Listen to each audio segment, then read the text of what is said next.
Hello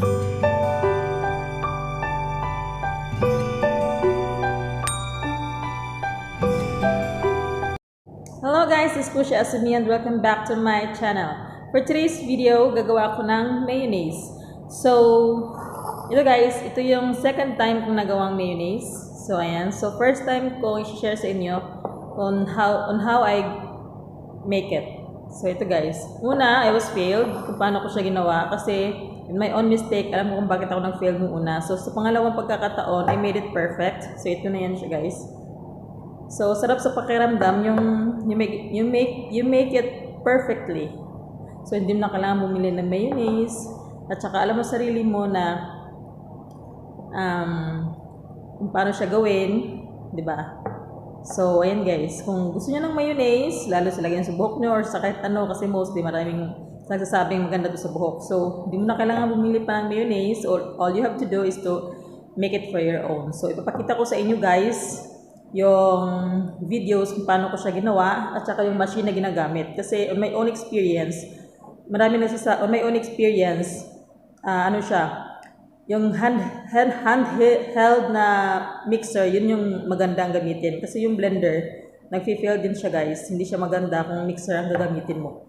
Pero yung machine na ipapakita ko sa inyo, it's a handheld machine. Maganda siya. Ito yung bagay na kung gusto mo talaga makagawa ng mayonnaise. So, ipapakita ko lang sa inyo guys later. So, if you want to know how I make it, just keep on watching.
So this is it.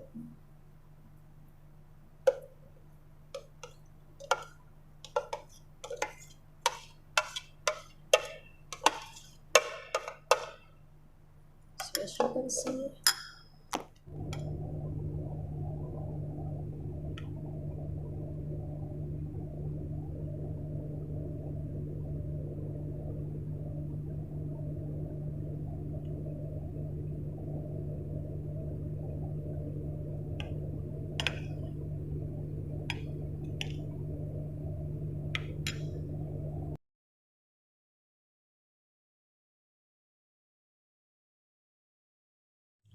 So that's all for today, guys. I hope you've learned something from this video, and please don't forget to like and subscribe on my YouTube channel, Kushi Azumi, and comment down below anything about this video, and click the bell button permanent for you to be updated on my next video. That's all for today. Bye, masalamat!